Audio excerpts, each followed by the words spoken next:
So before Paul George signed with the Oklahoma City Thunder, he got offered to the Golden State Warriors for Klay Thompson. Yes, the Pacers offered Paul George to the Warriors for Klay Thompson straight up, nothing else. It'll be a straight up trade. But what happened was Golden State said no, and Paul George felt like if that trade did go through, the NBA would veto it like they vetoed the Chris Paul to the Lakers trade. Cause come on, Paul George to the Warriors, that would be an amazing Warriors team, even scarier than it is now. Thank God it didn't happen. But yeah, in this scenario it did happen. So we're gonna see how the NBA looks like and how better the Warriors become. Alright, so now Klay Thompson is on the Indiana Pacers.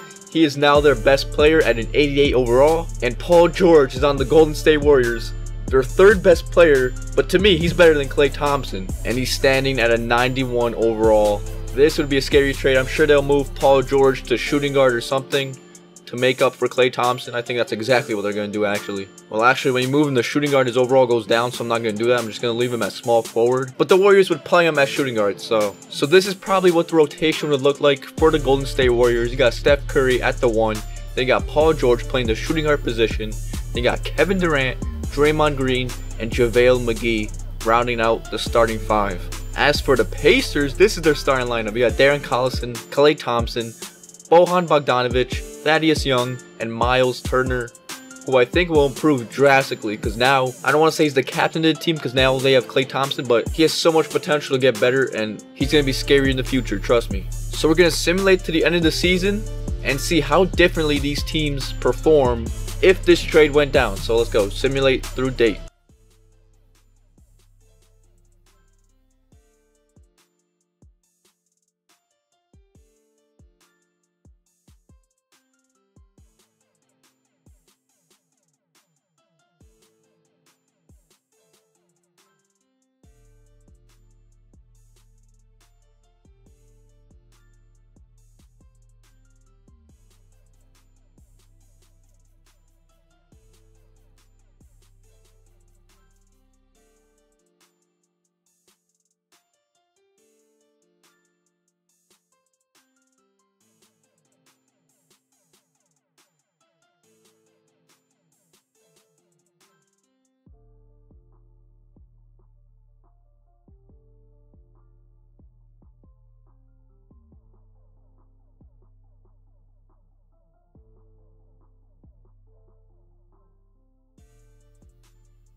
Alright, so at the end of the season, Westbrook is your MVP. That's just an insane triple-double. 37 points with 12 rebounds and 12 assists. Like, that's not even realistic, but Rookie of the Year is Markelle Fultz. Jeremy Lin is your 6th Man of the Year. Andre Drummond, Defensive Player of the Year. Nikola Jokic, Most Improved. And Mike D'Antoni is your Coach of the Year. And the Rockets actually had a better record than us. I don't know how. All-NBA first team, no Golden State Warriors. Are you kidding me? All-NBA second team, you got Steph Curry, but nobody else. All-NBA third team, there's Kevin Durant, but no sign of Paul George. All-defensive first team, no Warriors. All-defensive second team, still no Golden State Warriors. So here are the conference standings. Like I said, we did finish second in the Western Conference, 2 games behind the Houston Rockets, who have Chris Paul, James Harden.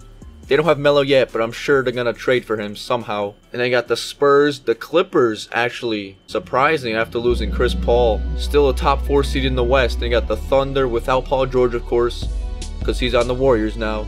You got the Timberwolves, the Nuggets, and the Pelicans making the playoffs. They still have Boogie and AD. As for the Eastern Conference, the Milwaukee Bucks are the 1 seed in the East. I mean, if they're all healthy, this is a scary team. Don't underestimate them. Then you got the Cavaliers, the Toronto Raptors, Boston Celtics, Charlotte Hornets.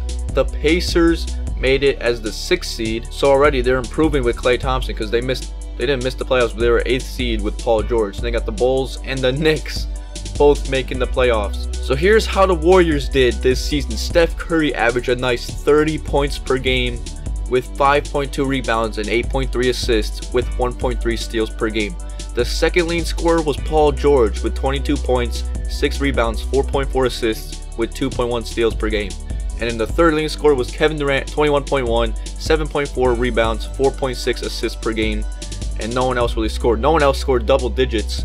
McGee was close, but Draymond Green, he doesn't need to score, he's doing everything else. As for the Pacers, Klay Thompson only averaging 18 points for them. I thought he'd average at least 20 plus. But 18 points, 3.4 rebounds, 2.6 assists with 1.2 steals per game. And Miles Turner, 14.6 points with almost 10 boards and 1 assist per game with almost 3 blocks. They got Oladipo off the bench, third leading scorer. Then Bogdanovich, Alex Jefferson, Collison, Thad Young, who's starting, only averaging 9 points. And then Corey Joseph. So here's the playoff bracket. The Warriors are the 2nd seed facing the 7th seeded Nuggets in the first round. And the Pacers are the 6th seed facing the 3rd seeded Toronto Raptors in the first round. So we're going to simulate current round, see what goes down. The Warriors have the Warriors swept the Nuggets. And the Pacers losing 5 to the Toronto Raptors. In game 5, Klay Thompson had 21 points on poor shooting. That's not like him. Miles Turner only 11 points, but he did have 12 boards. That's a double-double for him. Well, yeah, no one else really scored for the Pacers. So here are the final stats for the Pacers in the playoffs for that 5-game series. Miles Turner led the team in scoring 14.4 points per game, 9.6 boards, almost 1 assist with 3.2 blocks. And then Klay Thompson, 14.2 points per game. That's too low for him. 2.4 boards, 3 assists, but 3.4 turnovers per game. You expect the point guard to turn over the ball that much, not the shooting guard. And you got Bogdanovich, Corey Joseph. Once again, not much help for Klay Thompson and Miles Turner. But don't get me wrong, they gotta do more. They gotta score the rock more. And here are the Warriors stats in the first round, sweeping the Nuggets. 29 points per game for Curry, 3.5 boards, 6.3 assists. Paul George not even averaging 20. Neither is Kevin Durant.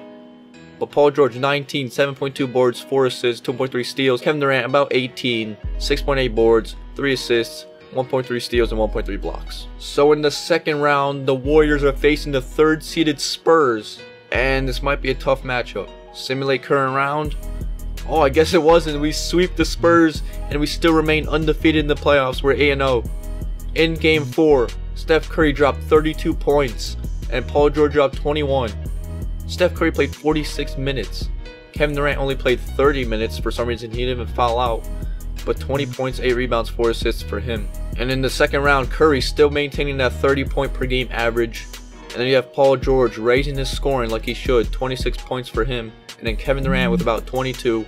So all 3 of them improving their scoring. And in the conference finals, not really a surprise, we're facing the 1-seeded Houston Rockets, who have James Harden and Chris Paul. Let's simulate current round, and we losing 5. What? The Warriors losing 5 to the Houston Rockets. In game 5, Curry dropped 23. Kevin Durant had a double-double. None of them shot efficiently though. Paul George only 20 points. Game 1, Steph Curry almost dropped 40. He had 39 with 6 rebounds, 7 assists. That's a shame. We lost in 5 in the conference finals. So here are the conference final stats. Steph Curry, 31 points. His scoring just keeps going up. Paul George's scoring went down. So did Kevin Durant's. Like, I don't get it. Kevin Durant would never average that much in his life. He'd average at least double that, honestly. And here are all the playoff stats combined. For the Warriors, 30 points per game. Steph Curry maintained that average. Only 21.2 points per game for George. And a mere 17.4 for Kevin Durant. That's not like him. And would you look at that? We have a Houston Rockets versus Milwaukee Bucks NBA Finals. The Milwaukee Bucks won every playoff series in 5 games. How are the Milwaukee Bucks so good? I don't know. But let's simulate current round. And yeah, the Rockets sweep them. Chris Paul is your Finals MVP, not James Harden. That's interesting. Chris Paul averaged 25.2 points with 11.3 rebounds. Not rebounds, assists per game with 6.3 rebounds per game with 3.8 steals. Wow, Westbrook went off in the playoffs. 37.6 points per game with 13 rebounds and 11 assists. And then Steph Curry was second in scoring with 30 points. We already saw his numbers.